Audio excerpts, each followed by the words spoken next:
കുറച്ച് നാളുകൾക്ക് മുമ്പായിരുന്നു ദിൽഷാദിനെ കാണാനില്ല എന്ന് പറഞ്ഞിട്ട് കുടുംബക്കാരും അതുപോലെ തന്നെ കൂട്ടുകാരൊക്കെ പരാതി കൊടുത്തിട്ടുണ്ടായിരുന്നത്.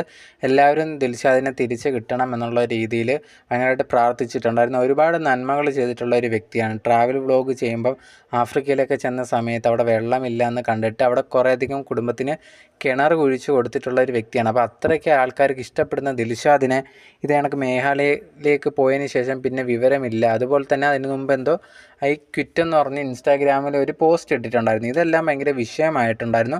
ഇതിന് ശേഷം എല്ലാവരും ചർച്ച ചെയ്യാൻ തുടങ്ങി, എന്ത് പറ്റി ദിൽഷാദിന് എന്ന് പറഞ്ഞിട്ട്. അങ്ങനെ കുറേയധികം അന്വേഷിക്കുന്നതിൻ്റെ ഇടയിലാണ് ദിൽഷാദിനെ കുറച്ച് നാളുകൾക്ക് മുമ്പ് കണ്ടിട്ടുണ്ടായിരുന്നത്. എന്തോ ആക്സിഡൻറ്റ് പറ്റി അവിടെ ഏതോ ഒരു ആശുപത്രിയിലാണെന്നാണ് അറിയാൻ സാധിച്ചിട്ടുണ്ടായിരുന്നത്.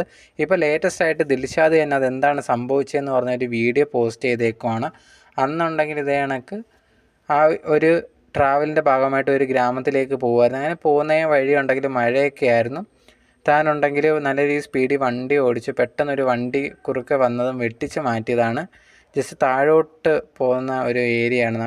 അങ്ങനെ താഴോട്ട് വണ്ടി പോവുകയും ഞാൻ ഹെൽമെറ്റിൻ്റെ ആ ഒരു ക്ലിപ്പ് ഇട്ടിട്ടില്ലായിരുന്നു. അതുകൊണ്ട് തന്നെ പെട്ടെന്ന് ഒരു മരത്തിൽ ഇടിച്ച് ഞാൻ തീർച്ച അവിടെ ഒരു കല്ലിലാണ് ചെന്ന് ഇടിച്ചിട്ടുണ്ടായിരുന്നത്.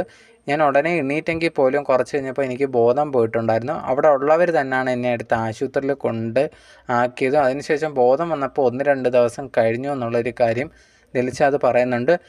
ഒരുപാട് പേര് പ്രാർത്ഥിച്ചോ, ഒരുപാട് മെസ്സേജ് എല്ലാം ഞാൻ അവസാനം ഫോൺ കണ്ടപ്പം കണ്ടിട്ടുണ്ടായിരുന്നു. അവർക്കെല്ലാം ഒരുപാട് നന്ദിയുണ്ട് എനിക്ക് വേണ്ടി പ്രാർത്ഥിച്ചതിനെന്നും ദിൽഷാദ് പറഞ്ഞിട്ടുണ്ടായിരുന്നു.